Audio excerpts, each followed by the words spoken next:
দেখুন বন্ধুরা, এখানে আমি 1 কড়াই মতন কচু শাক কেটে নিয়েছি। এবার আমি এখানে নুন দিয়ে দিচ্ছি, আর এখানে দিচ্ছি 1/2 চামচ মতন খাওয়ার সোডা। আর খাওয়ার সোডা দিলে হলুদ দেওয়া যাবে না, আর হলুদ দিলে খাওয়ার সোডা দেওয়া যাবে না। খাওয়ার সোডাটা দেওয়ার এই কারণ, কচু শাকটা যাতে তাড়াতাড়ি সিদ্ধ হয়ে যায়, সিদ্ধ হওয়ার জন্য, আর তাড়াতাড়ি গলে যাবে। দেখে কিন্তু মনে হচ্ছে 1 কড়াই কচু শাক, যখন রান্না হবে তখনই একদমই একটুখানি হয়ে যাবে। এরপরে আমি এখানে 1 গ্লাস পরিমাণ জল দিয়ে দিচ্ছি। আপনারা 2 গ্লাসও দিতে পারেন, আর কচু শাকটা দিয়েই কিন্তু বেশি জল বেরোবে। আর এখানে আমি আরও 1 গ্লাস জল অ্যাড করলাম। 2 গ্লাস জল এনাফ। এরপর আমি কচু শাকটা ভালো করে সিদ্ধ করে নেব। দেখুন বন্ধুরা, আমি মিনিমাম 15 মিনিট মতন ভালো করে সিদ্ধ করে নিয়েছি। এরপরে আমি এই যে কচু শাকগুলো দেখছেন, এই কচু শাকগুলো ভালো করে একটি ছেঁকনির সাহায্যে এগুলোকে চিপে চিপে জলটা আমি বার করে দেবো, নিয়ে আমি ঠান্ডা জলে ধুয়ে নেবো। যদি গাল চুলকায় সেক্ষেত্রে কিন্তু 2 বার করে এরকম করে একইভাবে সিদ্ধ করে নিতে হবে। নুন আর একটু হলুদ গুঁড়ো বা নুন একটু খাবার সোডা দিয়ে সিদ্ধ করে নিতে হবে।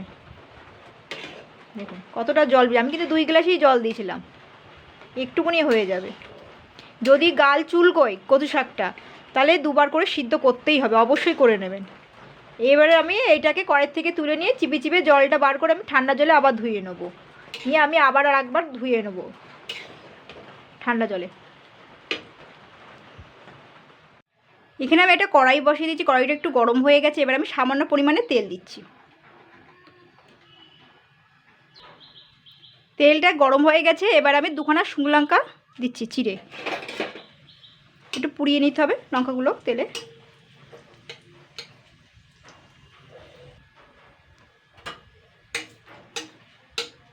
এরপরে আমি 7-8টা রসুন কুচানো দিয়ে দিচ্ছি। রসুনটাকে একটু হালকা লাল লাল করে ভেজে নেব।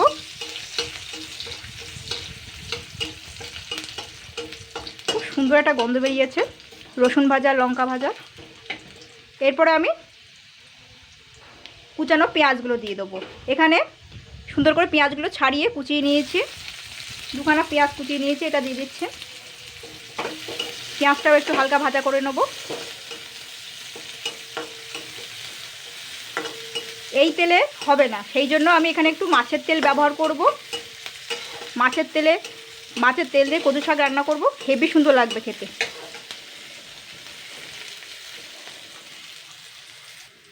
পেঁয়াজটা ভাজা হয়ে গেছে, এবার আমি মাছের তেলটা দিয়ে দিচ্ছি। এখানে 200 গ্রাম পরিমাণ মাছের তেল আছে।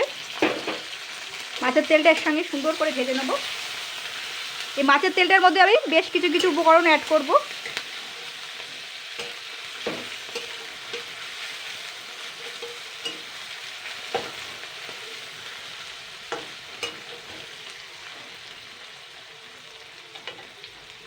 এর মধ্যে আস্ত জিরে আর ধনে আমি ভেজে গুঁড়ো করে নিয়েছি, এটা আমি দিয়ে দিচ্ছি।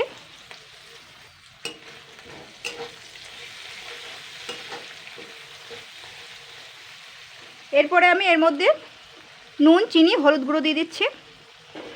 ঝালটা আপনারা বুঝে শুনে দেবেন। জাস্ট 2 মিনিট একটু নাড়াচাড়া করে নেব। এবারে 2 বার করে যে কচু শাকটা সিদ্ধ করে রেখেছিলাম, জল ঝরিয়েও রেখেছি কচু শাকে, জল ঝরানো কচু শাকটা এবার আমি দিয়ে দেবো।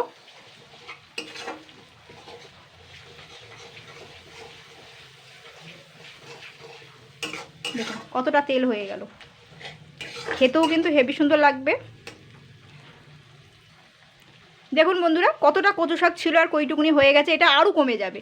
আমি এই ছাঁকনির মধ্যে করে জলটা ঝরিয়ে রেখেছিলাম।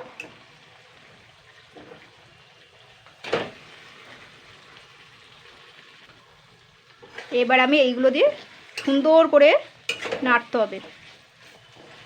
এর মধ্যে আরও জল আছে। আমি দেওয়ার মধ্যে পেঁয়াজ আর রসুনটাই দিয়েছি, পেঁয়াজ আর রসুনটাই দিবেন, আদা দেওয়া দরকার নেই। এবার এটা দিয়ে কিন্তু সুন্দর করে নাড়তে হবে।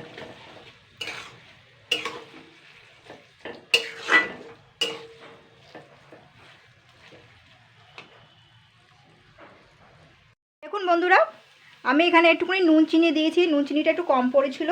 আর এখানে আমি বেশ কয়েকটা ছোলা বুট দিয়ে দিচ্ছি। আপনারা নিরামিষে ব্যবহার করতে পারেন। তো আমার কাছে ভেজানো ছিল, তাই সেই জন্য দিয়েছি। আর গলা যাতে না চুলকা সেই জন্য আমি এখানে একটা পাতিলেবুর রস ব্যবহার করছি। পুরো বড় সাইজের পাতিলেবু নিয়েছি।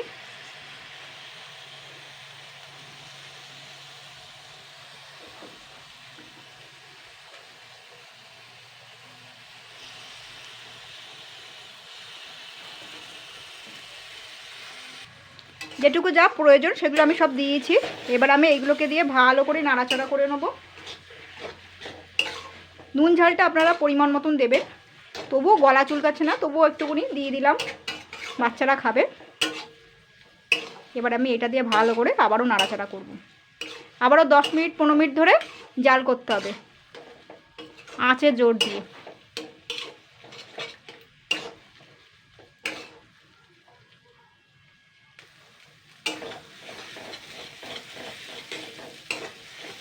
দেখুন বন্ধুরা, এটা হয়ে গেছে। এবার আমি একটা পাত্রে তুলে নেব।